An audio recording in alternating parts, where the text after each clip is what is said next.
Muito boa tarde a todos. Primeiro eu quero dar graças a Deus pela honra de estar com vocês.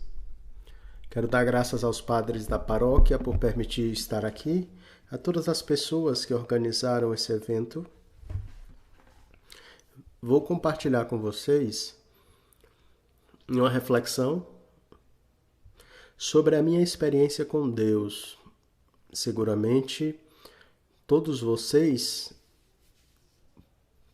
podem dar um testemunho de sua experiência com Deus, mas nessa tarde isso cabe a mim. Então, vou pedir ao Espírito Santo a sua palavra para que comecemos com o Espírito e com a palavra do Senhor. Vamos com a Epístola aos Romanos, o capítulo 1, a partir do versículo 8. Assim diz: Primeiramente dou graças ao meu Deus, por meio de Jesus Cristo, por todos vós, pois a vossa fé é proclamada no mundo inteiro. Deus, a quem presto culto em meu espírito pelo Evangelho de seu Filho, é testemunha de que constantemente me lembro de vós, pedindo sempre em minhas orações que eu possa algum dia visitar-vos de acordo com a sua vontade. Desejo vivamente ver-vos para compartilhar convosco algum dom espiritual a fim de serdes confirmados. Isto é, para ser consolado juntamente convosco por meio da fé comum, vossa e também minha. Aliás, irmãos, não quero que ignoreis que muitas vezes me propus ir até vós, mas até agora tem sido impedida, a fim de colher algum fruto, tanto entre vós como entre as demais nações. Sou devedor tanto aos gregos quanto aos bárbaros, quanto aos letrados, quanto aos sem instrução. Por isso desejo anunciar o Evangelho também a vós que estáis em Roma. Palavra do Senhor. Bom, eu vou compartilhar hoje sobre o amor de Deus. Com certeza, cada um de nós, em nossa experiência pessoal com o Senhor, podemos testemunhar sobre o amor de Deus. O amor de Deus em minha vida se manifesta de uma forma extraordinária quando Ele me resgata das trevas completamente. Eu era uma pessoa que praticamente estava condenada se o Senhor não tivesse me resgatado da forma que Ele fez. A minha história começa em Colômbia, porque nasci ali nas montanhas dos Andes, no povo de cultivadores de café. Éramos uma família católica muito numerosa. Eu cresci com todos os ensinamentos da Igreja Católica, mas quando eu tinha 14 anos eu fui a Bogotá, capital da Colômbia, e vivi toda a revolução dos anos 60. Quando eu cheguei à cidade de Bogotá, tivemos a invasão de hippies americanos que escapavam do exército para não ir à guerra do Vietnã, e eles traziam drogas, alucinógenos, traziam gurus, hinduísmos, shintoísmo, taoísmo, todos os ismos que levam ao abismo. Por aí eu também caí rapidamente nessas armadilhas porque eu comecei a perder a minha fé católica e caí em todas essas influências. Então aí se propagou o aborto, o movimento homossexual, o feminismo, foi uma revolução total. E para uma pessoa de uma cidade pequena como era eu, aquilo era deslumbrante. Eu caí por todos os abismos que estavam abertos. Quando eu tinha 20 anos, eu me casei em Bogotá e fui viver na Alemanha. Ali me formei como ator e compositor musical. E então nasceram meus 2 filhos. Depois de 7 anos, eu fui para a Califórnia, Los Angeles. Então me dediquei ao mundo do espetáculo e trabalhei como ator, músico, produtor em muitas áreas do entretenimento. Mas ao mesmo tempo eu continuava com uma vida completamente decadente. Nas drogas, no álcool, no amor ao dinheiro, na fama, no prazer, nas práticas da nova era, em geral, porque sabemos que a Califórnia é a capital mundial da nova era. Assim eu estava num pequeno paraíso. E eu posso dizer que perdido como eu estava perdido, mas eu estava completamente apaixonado pela minha vida de pecado. Até que no ano de 97 a minha vida mudou. Viajei à Colômbia durante o Natal, e esse Natal era muito triste para minha família, porque durante os 4 anos anteriores a esse Natal, haviam falecido 5 pessoas da minha família. Primeiro, a minha esposa morreu de câncer. Depois, minha irmã mais nova, num acidente. Depois, meu pai. Depois, se suicidou um irmão. E depois também a minha mãe. Então, eram vivos apenas 4 irmãs e eu. As minhas irmãs eram católicas praticantes, mas elas não sabiam o quão longe eu estava da igreja, da fé. A única que sabia era minha mãe, que estava morta já há 4 anos. Então eu vivi a minha vida praticamente longe da Colômbia. Então quando eu cheguei lá, a minha irmã me chamou para ir à igreja para rezar a novena do Menino Jesus, a novena de Natal. Fazia 33 anos que eu não entrava numa igreja católica, mas eu fui para agradar a minha irmã. Quando eu cheguei na igreja, o sacerdote disse: aquele que fizer essa novena com fé e com devoção, o menino Jesus lhe dará uma graça. Então eu, no meu coração mundano, materialista, disse: pois então eu pedi ao menino Jesus que mudasse a minha vida. Mas a mudança de vida que eu pedi, vocês podem imaginar, era algo totalmente materialista. Mas o menino Jesus mudou a minha vida, à sua maneira. Então, no dia 25 de dezembro, dia do Natal, eu passei o dia inteiro em festas, tomando bebidas, dançando, e à meia-noite eu decidi ir a uma fazenda de cultivo de café de um dos meus tios. Quando eu ia cruzando a porta da fazenda, saltaram da escuridão 6 guerrilheiros das Farc com metralhadoras e me sequestraram. Então começou a mudança que o menino Jesus me deu. Eles me amarraram minhas mãos, botaram um capuz na minha cabeça, me levaram prisioneiro pela selva. Ali eles me colocaram num buraco, um buraco com toda a classe de bichos que vocês podem imaginar. No total, eu estive sequestrado 6 meses. Me sequestraram para roubar o meu dinheiro. Nos primeiros 15 dias eu passei dentro desse buraco.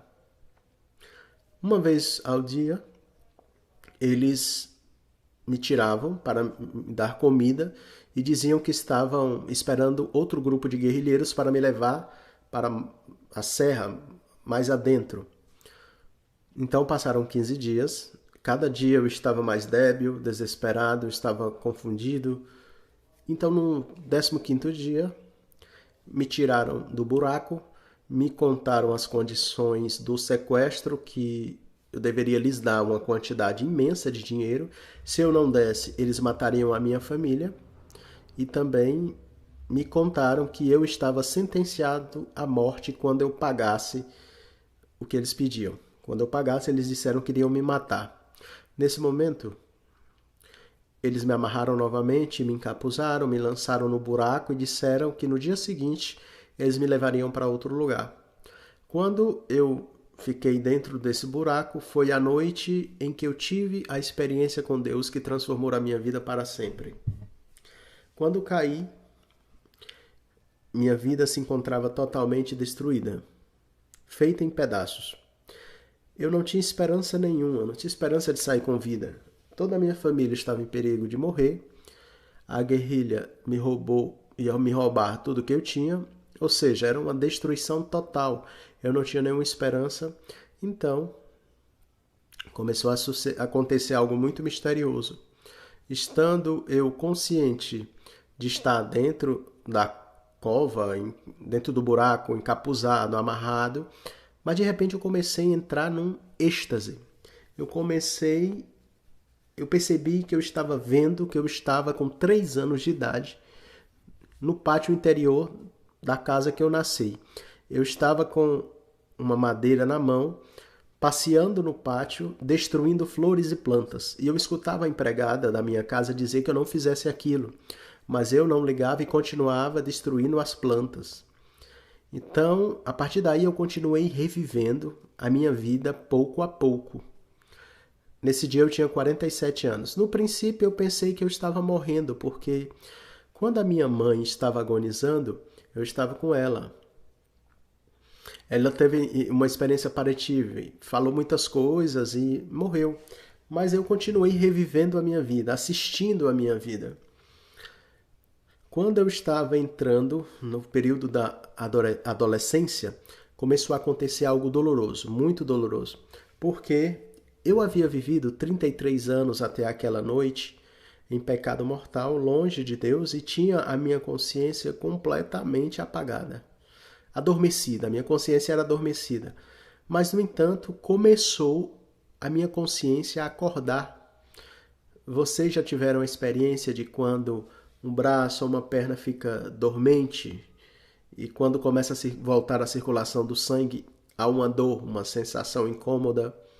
Eu estou dando esse exemplo como começou a acontecer comigo o despertar da minha consciência. Era algo como produzir uma dor incrível. Eu comecei a pensar, ver os pecados da minha adolescência e me doía tanto como se estivesse despertando dentro de mim algo que estava totalmente adormecido. Mas era algo doloroso. E isso continuou com esse despertar da minha consciência e eu fui navegando pela minha vida pouco a pouco e cada vez o pecado era mais grave, porque eu continuei em pecado toda a minha vida. E a dor era mais profunda, porque no momento a minha consciência, em algum momento a minha consciência já estava totalmente desperta, despertamento total. Então eu tinha com a consciência totalmente despertada, uma dor total. Eu jamais poderia escrever isso em palavras, é impossível. Mas eu posso chamar isso como uma iluminação da minha consciência.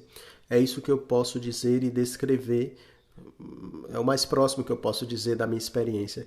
E tudo o que aconteceu parecia que eu estava fora do tempo e do espaço. E parecia que tudo que eu vou contar aqui, tudo parecia acontecer ao mesmo tempo. No entanto, quando eu conto, parece que é em capítulos. Mas depois dessa experiência da cova, de repente eu me vi numa montanha altíssima. Eu estava no meio e tinha um silêncio que eu jamais havia experimentado. Um silêncio imenso, eu chamaria um silêncio perfeito. E eu sentia todo o universo. Era algo indescritível. Apesar de estar numa imensidade de silêncio e sentir o universo inteiro, eu não me sentia só.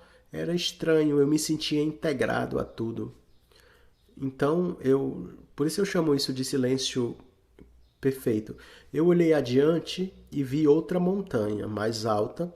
Sobre a montanha, acima da montanha, havia uma névoa que começou a desaparecer. À medida que a névoa começou a desaparecer, eu vi uma cidade. A cidade mais extraordinária de luz. Uma cidade que eu jamais poderia colocá-la em palavras. Aquilo que eu pude ver. Porque apesar de eu estar longe, eu conseguia ver perfeitamente essa cidade por longe e por fora. Então a minha alma sabia que eu deveria ter chegado àquela cidade, mas eu não tinha conseguido. Então isso me causou uma dor imensa no coração. Eu olhei e tentei ir até aquela montanha, mas eu percebi que as duas montanhas não estavam conectadas. E nesse momento eu senti ainda mais um aperto no coração. Mas de repente eu comecei a escutar uma voz que me falou, uma voz que vinha de todas as partes, uma voz cheia de amor, cheia de compaixão, uma voz que eu jamais tinha sentido em minha vida. Era um amor tão grande. Apesar de eu ter vivido 33 anos em pecado mortal, longe de Deus, e de haver adorado tantos deuses falsos, quando eu escutei essa voz, eu sabia que essa era a voz de Deus. Muitas pessoas me perguntam como é que eu sabia que aquilo era a voz de Deus. A única resposta que eu tenho é: se Deus fala com você, eu asseguro que você terá certeza que Deus estará falando contigo. Então, Deus falou comigo. E essa voz começou a me dizer que iria me mostrar o momento que eu passei a afastá-lo, a se afastar dele. Então, de repente, eu me vi na frente de uma igreja em Bogotá e eu estava fora dessa igreja. Eu olhei dentro da igreja e aí, quando eu vi dentro da igreja, tinha uma fila de pessoas para a confissão. Então, o Senhor me mostrou que, como eu, naquele momento, me meti numa situação complicada. Eu senti uma necessidade, naquele momento, de entrar na igreja e confessar. Quando vivi com os meus pais, a minha formação católica me levava a confessar sempre, depois da primeira comunhão.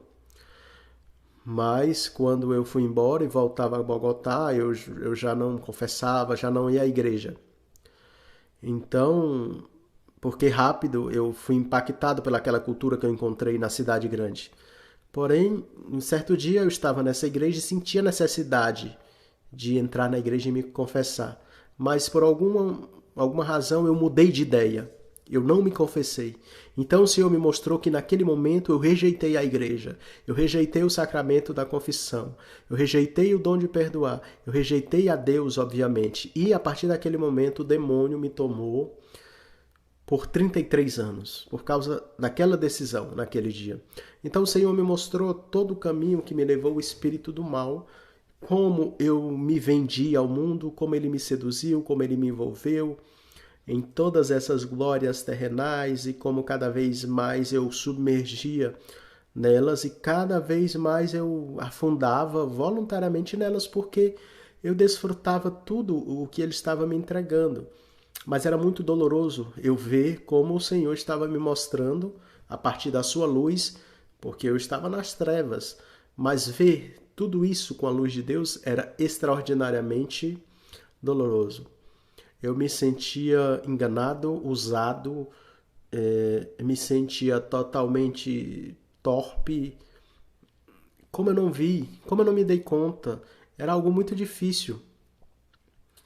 Então, eu fui apoderado de uma culpa, de uma vergonha imensa desse amor de Deus tão grande, mas mesmo assim ele me manteve na sua misericórdia.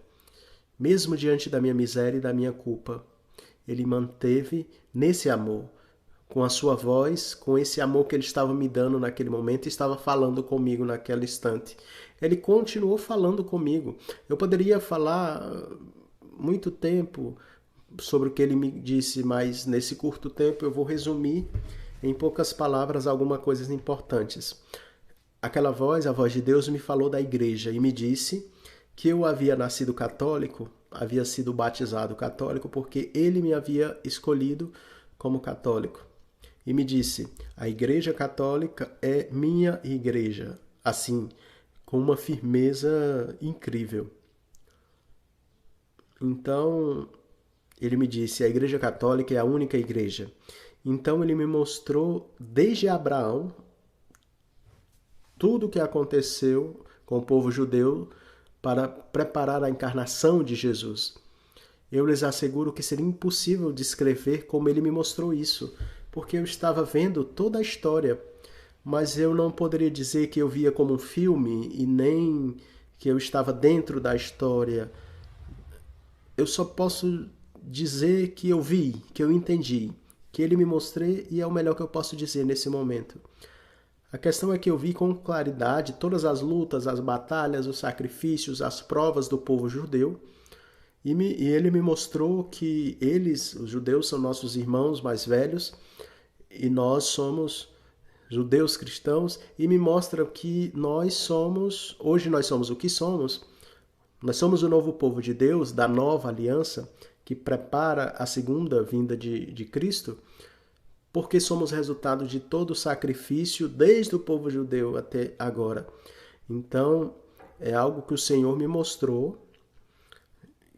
A economia humana de maneira que ele me levou a entender que nós, como católicos, somos instrumentos eucarísticos de reparação. E somos responsáveis pela salvação de toda a humanidade, da humanidade inteira, porque a salvação não é só para nós. Deus me disse que todo ser que ele criou para salvar-se, para a salvação.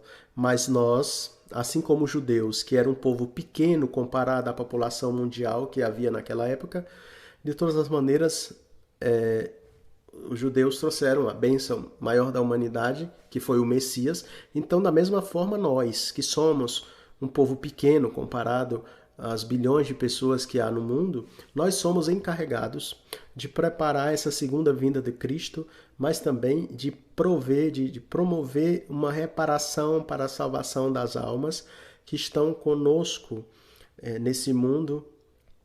E assim o Senhor quer nos dar essa responsabilidade como católicos, que temos essa responsabilidade hoje, a nós que vivemos esse momento. Então, Deus me mostrou que não há nenhuma pessoa católica que tenha uma vida insignificante. Por mais pequena que seja a nossa vida, ou simples, a sua vida é imensa. Se você é um católico obediente, se você é um católico que segue exatamente o que pede a igreja, o que nos ensina a igreja, como ensinamento, como caminho, como verdade, as suas promessas de vida eterna, então você é um gigante diante das trevas. Porque um católico que esteja completamente em obediência a Deus pode derrubar gigantes do inferno pela Eucaristia. Então ele me levou ao sacramento da confissão novamente e me mostrou: Satanás está no trono do orgulho. E o sacramento da confissão é o trono da humildade e da misericórdia. Então, ele me mostrou que a grande dor que sofre o demônio é um pecador arrependido. Não há nada que o atormente mais do que um pecador arrependido. Quando nós vamos confessar-nos, nos encontramos com uma graça gigantesca, porque o presente maior, humanamente falando, que Deus deu à igreja é o sacerdote. Porque os sacerdotes são aqueles que mantêm viva a graça eucarística, a graça sacramental entre nós. E eles têm o poder imenso de levantar as suas mãos e, em nome da igreja, absorver-nos dos nossos pecados. E nesse momento, nós somos desatados, livres do demônio, porque cada pecado mortal é um espírito do mal. E quanto mais tempo estivermos em pecado do mal, mais espíritos está associado a esse pecado. A melhor forma que eu posso comparar isso, que eu posso dizer para vocês, seria uma passagem das Escrituras quando Jesus está com seus apóstolos passando por um cemitério. E então Jesus encontra um endemoniado no cemitério, entre as tumbas, e esse homem cai aos pés de Jesus. E Jesus lhe pergunta qual é o seu nome, e ele disse Legião, porque são muitos. E desesperado os demônios pedem a Jesus que entrem nos porcos, porque eles sabiam que Jesus iriam o exorcizar. Então, os espíritos do mal são corpos intelectuais. E os animais não têm intelecto. Então, quando eles entram nos porcos, eles controlam os porcos. E os porcos, então, se jogam de um abismo, se lançam num abismo. Porque eles sabiam que não poderiam entrar em outras pessoas ali na presença de Jesus. Jesus não iria permitir. Então, desesperados, eles pediram isso a Cristo. O que eu quero dizer com isso é que a palavra diz que haviam como 3.000 espíritos. Eram 3.000 espíritos, uma legião que saía deste homem. Então, eu dou a vocês esse testemunho que essa é uma realidade que eu vi. Uma experiência de uma quantidade enorme que pode nos invadir. Quando nós vamos confessar, no momento que o sacerdote nos absolve, nós somos totalmente desencadeados do mal. Porque nada tem o poder de desatar os pecados, de apagar os pecados, a não ser a igreja. É a única que tem esse poder. Vocês veem o golpe duro que o demônio tem dado no cristianismo, obviamente por culpa dos pecados, nossos pecados, o protestantismo. A eles, o demônio lhes roubou o sacramento, a Eucaristia, os deixou como que um cristianismo híbrido, mas que não tem raízes. É doloroso, porque se todos os cristãos, que são vários milhões, estivessem nos sacramentos, o mal desse mundo seria muito menor. Esse foi um ataque de Satanás para estes tempos, para esses últimos tempos. E assim é como entendemos a batalha do protestantismo. Então, o Senhor me mostrou esse poder imenso que há na confissão, de livrar-nos do poder de Satanás. Então o Senhor me mostrou a Eucaristia. A Eucaristia como o presente mais gigantesco que Deus deu à humanidade inteira. Porque apesar de nós sermos instrumentos eucarísticos, essa bênção é para toda a humanidade. E ele me mostrou que no momento em que se celebra a missa, a Eucaristia, desce sobre o altar toda a corte celestial. E isso é impressionante, é tão impressionante, tão grande, porque a igreja fica cheia de luz. Ou o lugar onde está celebrando a missa, em qualquer lugar, há uma luz imensa, uma luz tão grande que todos os demônios que há ali naquele entorno, daquele território espiritual onde se celebra a missa, os demônios fogem, porque eles não resistem à luz que tem ali. E tudo o que eles estão fazendo ali, eles têm que abandonar. Então, se não fosse a Eucaristia que se celebra constantemente, o demônio estaria muito mais perto de nós e teria muito mais força. E vejam como esse mundo está tão perverso. Então, o que seria de nós sem a Eucaristia? Por isso, ele me mostrou como nós devemos ser instrumentos eucarísticos, quando nós estamos na graça de Deus, ou seja, em paz com Deus, preparados. Eu recordo o que disse São Paulo. Ele disse: não se atreva a se aproximar do altar do Senhor, a comer deste pão, se referindo à Eucaristia, se não está preparado. Porque você come a própria condenação. Ele está se referindo aí à confissão, o que nos prepara para comer o pão da vida. Então, um católico que está preparado, que comunga, ele se converte como uma tocha de luz, e onde ele vai, onde ele passa, ele leva essa luz que afugenta os demônios. Por isso, cada um de nós somos essa tocha, somos essa luz neste mundo de trevas, porque nós estamos nas trevas. Nós não podemos vê-la, graças a Deus, porque por pura misericórdia, mas nós estamos num mundo caído, de mundo de trevas. A prova é isso. Jesus desce do céu. E por que desceu? Porque estamos embaixo. E quando ele vai, o que acontece? Ele sobe ao céu e nos convida que o sigamos para cima, para o alto, e quer nos ensinar que devemos sair desse buraco, desse lugar em que nos encontramos. Por isso lhe digo, quando uma alma sai do corpo no momento da morte, já não está dentro deste contorno material. Não está no sol, diante do sol, da lua, das estrelas, porque ele está fora, em outro mundo. Então, quando ele sai desse mundo de trevas, se nós pudéssemos ver o mundo em que nós estamos, a gente morreria instantaneamente de susto. Graças a Deus, Deus não permite que a gente veja.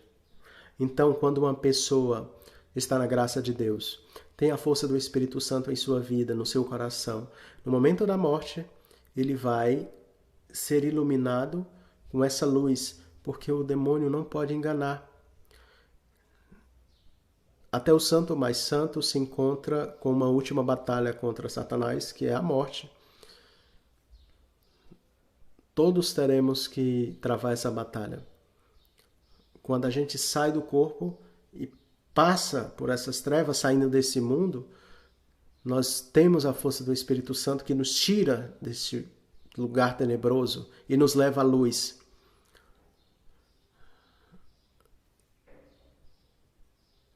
Então, o Senhor, depois de me dizer tudo isso que é muita coisa, mas Ele me falou dos mandamentos, me falou de batalha espiritual entre o bem e o mal, me falar dos tempos em que estamos, do que está acontecendo com o mundo. Basicamente, eu estou simplificando aqui. Mas o mais importante, e que nós já sabemos, porque eu não vim aqui contar nada novo. Todos sabem.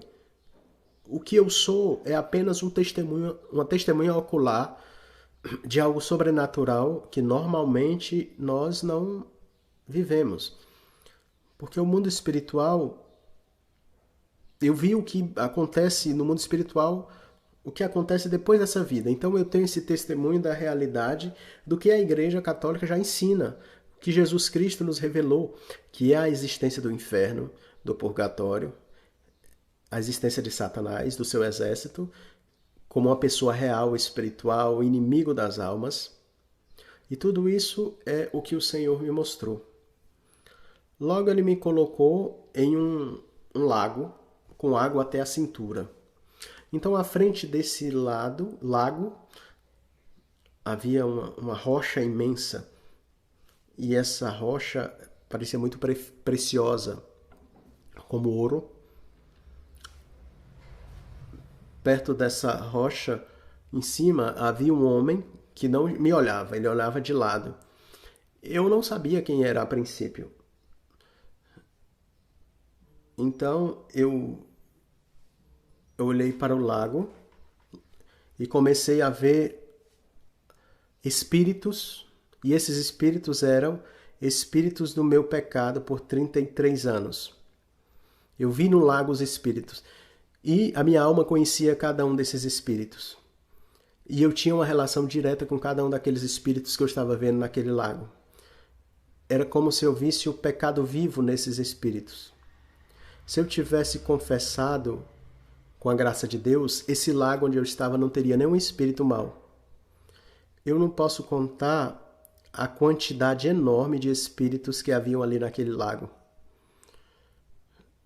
Por que se acumula tanto espíritos de mal? Vocês sabem por que isso acontece? Se acumularem tantos espíritos, porque pela misericórdia de Deus há uma batalha entre os anjos do Senhor contra esses espíritos para nos resgatar.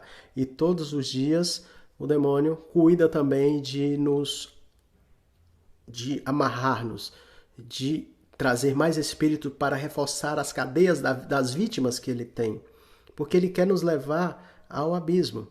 Então, ele quer nos manter no pecado. O que eu vi e o que mais me impressionou a mim, depois que eu vivi essa experiência, é o quão curta é essa vida e o quão fácil é seduzir-nos e em amarrar-nos o maligno com a temporalidade, tirando-nos do sentido eterno da vida. Isso é incrível. É doloroso ver isso. Como o demônio nos rouba essa oportunidade que nós temos de crescer espiritualmente, porque ele nos cega com a realidade material e nos rouba isso. Inclusive, ele nos engana com uma própria prática religiosa falsa, porque nos dá uma prática religiosa falsa. Acha que nós achamos que estamos bem porque somos religiosos, mas é uma religião sem espírito, uma religião que não salva. Por isso, ele nos engana. E ao estar ali, olhando os espíritos no lago onde eu estava, eu sinto a necessidade de olhar em cima e me dou conta que aquela pessoa que estava lá em cima e que não olhava para mim é o meu anjo da guarda. E é o meu anjo da guarda que me mostra todo o lago. Quando eu olhava esses espíritos, os espíritos mais imundos de todos que eu olhava, que eu via, eram os espíritos de impureza sexual, eram os mais terríveis de todos. Eram bichos horrendos. E para o meu caso, eu não sei se será com todas as almas assim, mas para mim, no meu caso, esses pecados eram os mais graves e os demônios mais horríveis,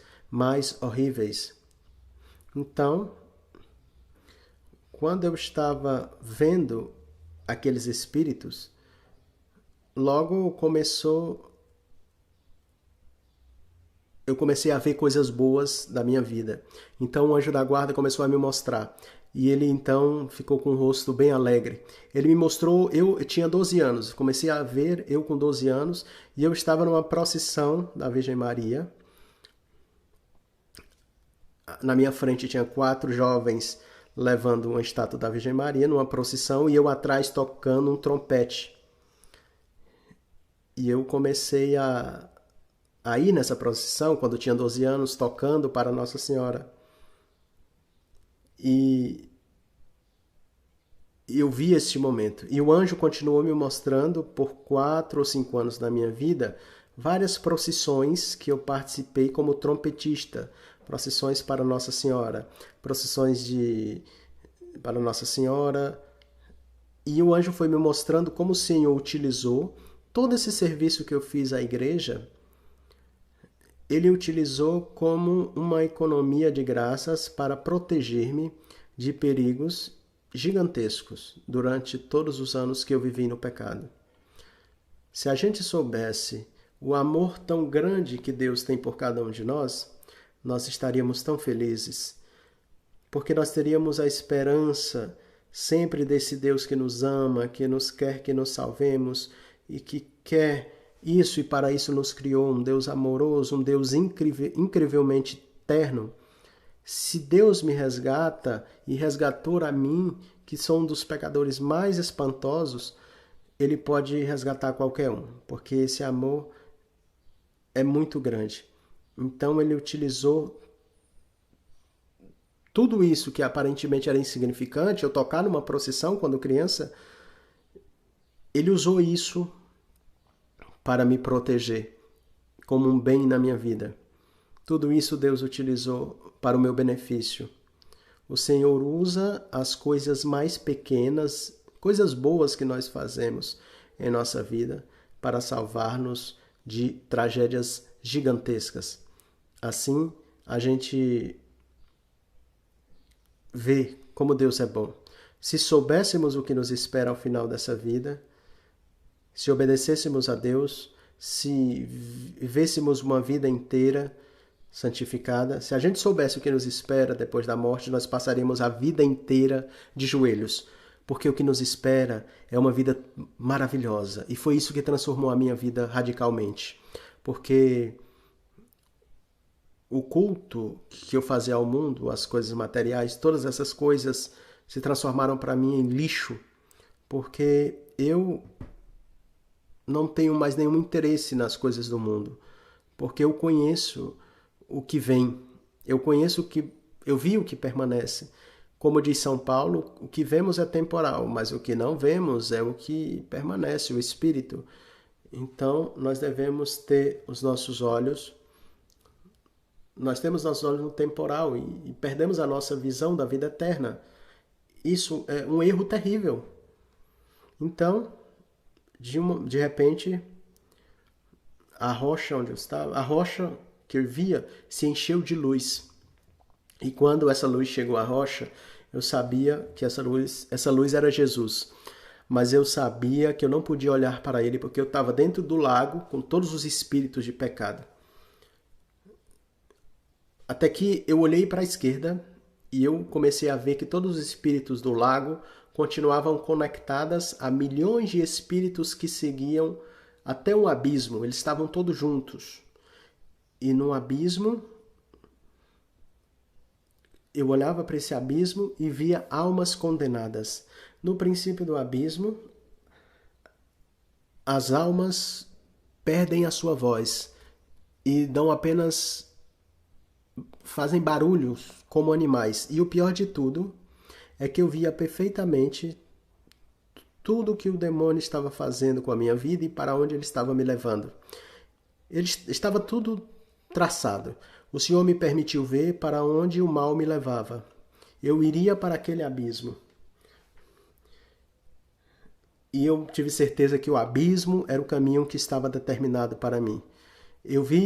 O que eu vi foi tão espantoso que a única coisa que eu posso dizer é que essa tarde eu estou aqui com vocês, não porque eu gostaria de dizer um espetáculo da minha vida, mas eu venho aqui porque me importa a salvação das almas. Eu não quero que nenhum de vocês caia por aquele abismo, que nenhum de vocês vá àquele lugar. Eu gasto a minha vida todos os dias fazendo isso, porque isso é o mais importante. O mais importante é que despertemos, porque nós não temos tempo. Não tem tempo, não existe tempo. Quem pode dizer aqui que estará vivo amanhã? Nenhum de nós. Então não temos tempo. E é importante que nós despertemos, que acertemos as nossas contas com Deus. Ele é misericordioso. Ele nos dá o sacramento, a confissão. Se nós soubéssemos o quão grande e importante é esse sacramento, como ele me mostrou, nós nos confessaremos com muita, muita frequência.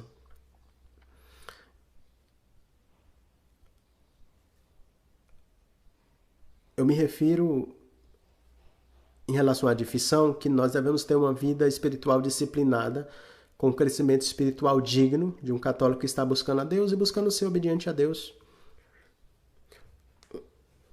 O Senhor, naquele momento, que eu estava lá no meio daquele lago, no meio daqueles pecados, daqueles espíritos, o Senhor me deu força para olhar a luz, para olhar à direita. E quando eu olhei à direita, eu vi almas, não vi mais demônios, mas vi almas. Almas que partiam desse mundo e que estavam ali resolvendo a sua vida terrena. São almas do purgatório. Eles estavam resolvendo situações muito complicadas de sua vida. Quando eu vi uma alma no purgatório, eu podia ver a alma trabalhando situações que estavam na sua consciência. Ela não tem corpo físico, mas ela tem consciência. Eu expliquei a vocês como a minha consciência despertou. Portanto, as almas do purgatório, ela tem essa consciência totalmente desperta. E essa consciência assim causa uma dor por todos os pecados. E então essas almas sentem essa dor. Elas se dão conta, porque a nossa natureza humana não nos permite sentir essa dor ao fundo, porque nós resistimos. Então, nós temos que buscar isso também, mesmo de forma imperfeita, para preparar-nos e tentarmos evitar o purgatório. Porque lá no purgatório essas almas vivem isso, essa dor imensa. Mas aquelas almas não estavam do lado do demônio, estavam do lado da luz, mas estavam sentindo essa dor. Era o purgatório, era algo totalmente diferente do que eu via no lado esquerdo. Quando eu estava vivendo aquela experiência com essas almas, a força que recebi do Senhor para olhar a luz foi muito grande. Eu não estou falando que o Senhor me forçou a olhar o lado da luz, o lado direito.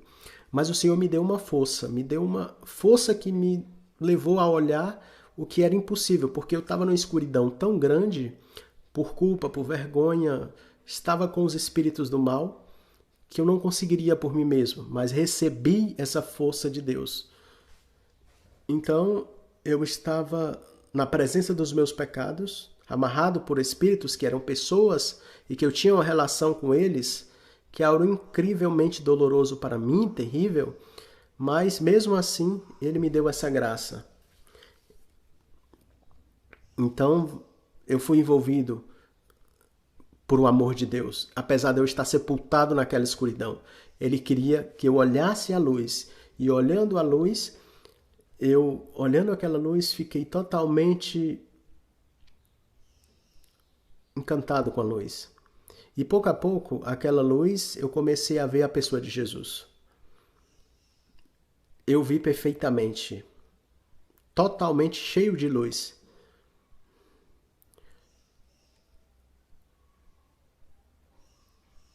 Era uma pessoa que eu vi cheia de luz, mas eu via de longe, onde eu estava. Já era muito o que eu estava vendo. As pessoas que estavam do lado da luz, no purgatório, viam melhor do que eu. Mas de onde eu estava, eu já conseguia ver um pouco. Nos seus olhos, eu conseguia ver um fogo precioso. um fogo de uma dimensão que eu não sei explicar, indescritível. Nesse momento, quando eu estava olhando para os olhos de Jesus, que tinha esse fogo, eu despertei do êxtase. Eu sabia, então, que algo muito grande tinha ocorrido. No dia seguinte, os guerrilheiros me tiraram do buraco, então eu passei mais 5 meses sequestrado depois dessa experiência com o Senhor, que aconteceu no 15º dia de sequestro. Todos os dias do sequestro, eu implorava a Deus que não me deixassem morrer sem confessar-me. Eu inclusive dizia: Senhor, não importa se eu morro, apenas me dê absolvição, mas por favor, me leve à confissão. Eu não queria voltar àquele lago rodeado de demônios. Isso era para mim o pesadelo, o maior pesadelo. Todos os dias eu pensava naquilo. E 6 meses depois do meu sequestro, exatamente 6 meses depois, os sequestradores me levaram a um lugar, a uma estrada, e disseram: caminhe e não olhe para trás. Foi a caminhada mais longa da minha vida, porque eu sabia que eles iriam me fuzilar. Eu estava sentenciado à morte. Eu comecei a caminhar e quando eu cheguei à curva da estrada, eu percebi que eles tinham voltado para a selva, eles não atirado. Então eu pensei que eles tinham me liberado. Mas eu não confiava neles e eu segui caminhando por várias horas, Eu vi algumas pessoas que pararam a alguns metros de mim e de repente eu vi uma mulher. Então eu tentei falar com ela, mas a minha aparência era terrível. A minha barba estava enorme até o peito, eu parecia um esqueleto. A minha roupa estava totalmente desfeita, parecia que era um louco que estava saindo da selva. Até que eu encontrei um ônibus, mas ninguém deixava eu entrar naquele ônibus. Eu expliquei que eu tinha sido sequestrado. Então, até que eu consegui um ônibus e fui na parte de trás do ônibus e eu não sabia onde é que eu estava. E depois de muito tempo eu comecei a descobrir alguns locais onde eu estava. Quando eu cheguei a um povoado que estava perto da cidade onde viviam as minhas irmãs, vocês imaginam o resto, né? Eu encontrei com minhas irmãs e me contaram que os guerrilheiros tinham feito contato com uma família e dito que haviam me matado. Então, as minhas irmãs, por 2 meses estavam fazendo missas pela minha alma. Então, quando eu apareci, era como um fantasma que voltou da tumba. A primeira coisa que eu fiz foi me confessar no monastério franciscano. Me confessei com o franciscano italiano, a confissão mais longa da minha vida. E fora tinham as pessoas esperando a confissão e elas ficavam perguntando o que estava acontecendo ali, uma confissão tão longa. Eu saí da confissão, irmãos, como uma pluma leve. Eu sabia que tinha saído de mim todos aqueles demônios. Eu sabia, porque eu sabia o que eu havia passado. O padre me olhou nos olhos e enquanto eu confessava, ele sentiu uma alegria. Ao princípio, ele pensou que eu não estava bem, mas o padre terminou sendo, para mim, um pai espiritual. E já faz anos, e o Senhor escolheu para ser meu pai espiritual. Isso o Senhor me mostrou depois. Logo em seguida, eu voltei a Los Angeles, na Califórnia, e eu me apaixonei perdidamente pela Igreja Católica. Eu passava os dias inteiros na igreja. Eu ia em diferentes igrejas. Eu passava horas inteiras dentro da igreja. E assim eu fiquei por 2 anos. Mas eu não sabia que eu tinha uma missão. E eu não contei o que eu tinha passado a ninguém, nem aos meus filhos. Aos 2 anos depois, eu voltei à Colômbia numa Semana Santa. Então eu fui à missa no domingo de Ramos, domingo de Palmas. Uma missa numa igreja bem grande de Bogotá. A igreja estava cheia de gente, eu estava olhando para a nave central da igreja e tudo que eu podia ver com tanta gente por cima das cabeças era um crucifixo enorme que estava em cima do altar. Então, naquele momento, eu comecei a me sentir tonto, como se eu fosse desmaiar, mas o que eu estava tendo naquele momento era uma experiência com Jesus. Seria impossível eu descrever como isso aconteceu, porque o Senhor não me falou com palavras, mas tudo o que eu vivi era perfeitamente claro. Ele me mostrou que eu havia nascido para essa missão, que Ele iria me levar por todo o mundo, que todos os lugares onde eu fosse, Ele já havia escolhido. Todas as pessoas que iriam me escutar, ele havia escolhido com o nome próprio, que ele iria cuidar de mim. Então foi muito longa a experiência que eu tive ali, mas os meus filhos já eram homens crescidos, graduados, independentes.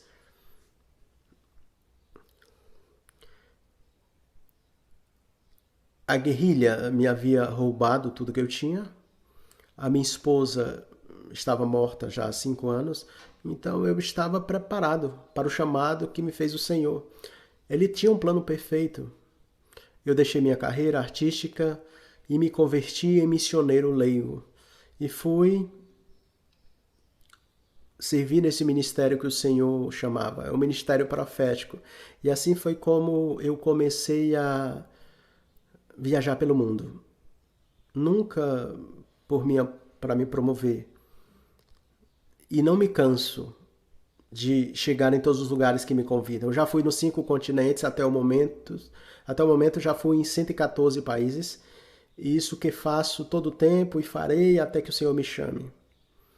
E como lhes disse no princípio, a razão mais importante pela qual eu estou fazendo isso é porque a mim me preocupa cada uma de vocês, a salvação de cada um de vocês, porque eu vi algo que nós sabemos por revelação da igreja, sabemos pela fé, sabemos que a vida continua depois da morte, mas eu me pergunto, quantos disso realmente nós temos claro em nossa consciência, de que verdadeiramente a vida continua? Porque eu me pergunto, quantos nós nos preparamos para essa transição? O mundo espiritual é eterno, não é uma vida temporal como essa aqui. E, portanto, de acordo com o que nós fazemos agora, aí define-se o que acontecerá conosco na vida eterna. É importante que nós tenhamos isso claro. A igreja tem a catequese perfeita de como caminhar com Deus, porque a igreja é a nave que nos leva ao porto seguro, ao príncipe da paz que é Jesus Cristo. Isso nós temos que ter claro. A igreja é o presente mais poderoso que Deus nos deu.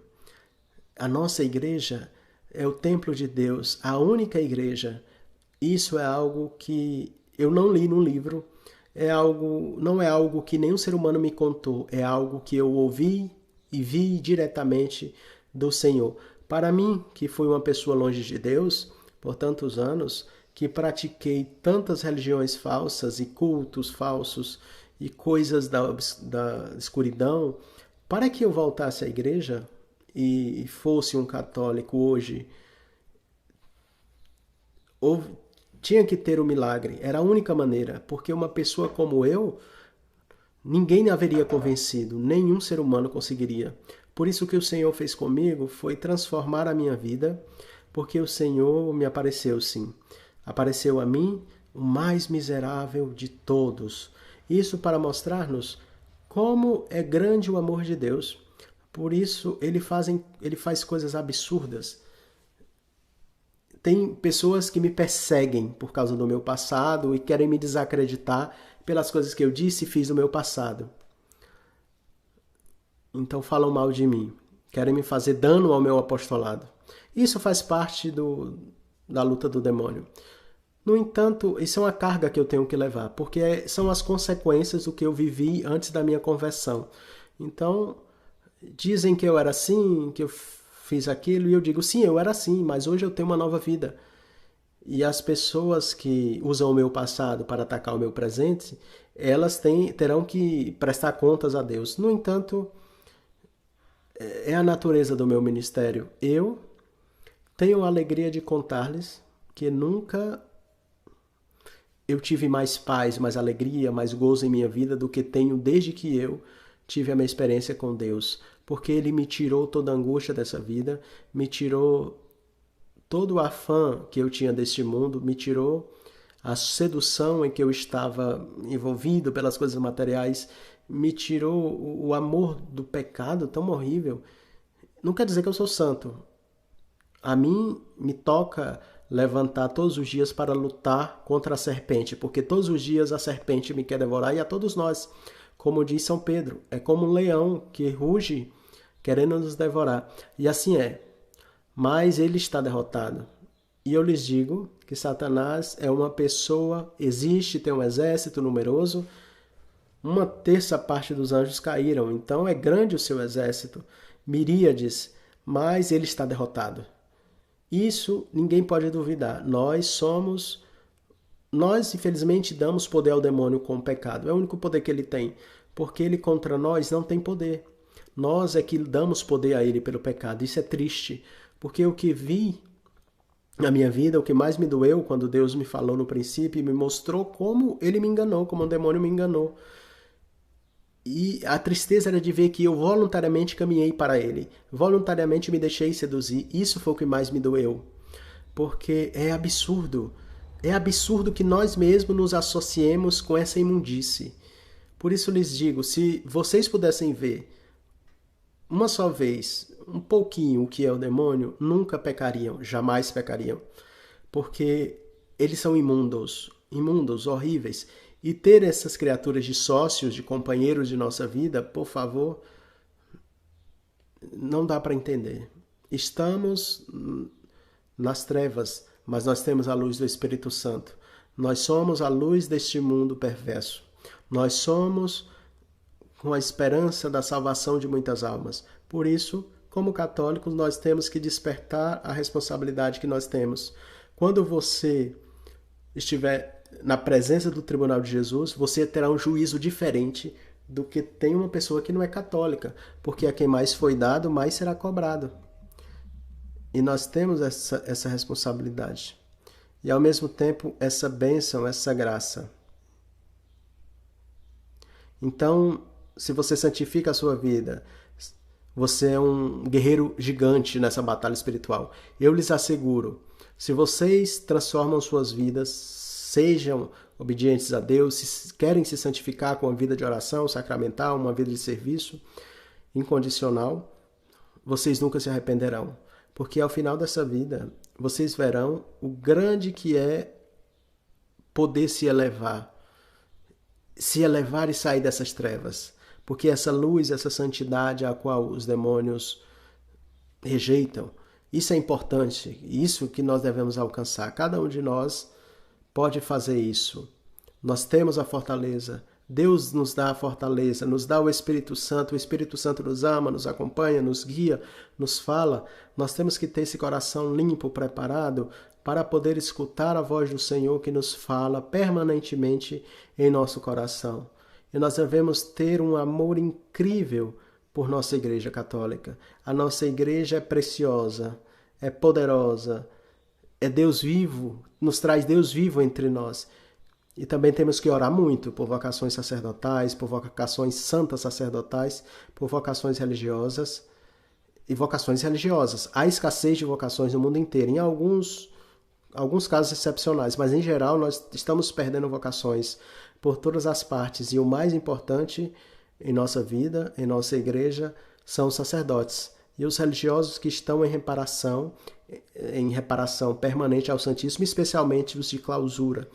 Esses, sim, estão diminuindo. Então, nós necessitamos orar por vocações. E Deus escuta as nossas orações. Ele escuta, porque Ele nos ama. Se nós ficamos de joelho na solidão de nossa vida, de nosso quarto, Ele pedimos vocações, Ele nos escuta. Vamos pedir vocações santas sacerdotais. Vamos pedir missionários, vamos pedir religiosas, matrimônios santos. E cuidemos dos jovens, porque aí é onde está o demônio pervertendo a juventude, com tanta perversidade, ideologia de gênero, propagação do homossexualismo, propagação do feminismo e todos os ismos que levam ao abismo. Isso é o que acontece. Por isso, nós temos o poder.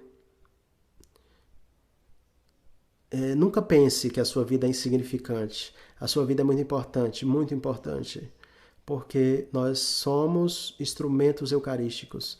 Por isso que a sua vida sacramental é poderosa.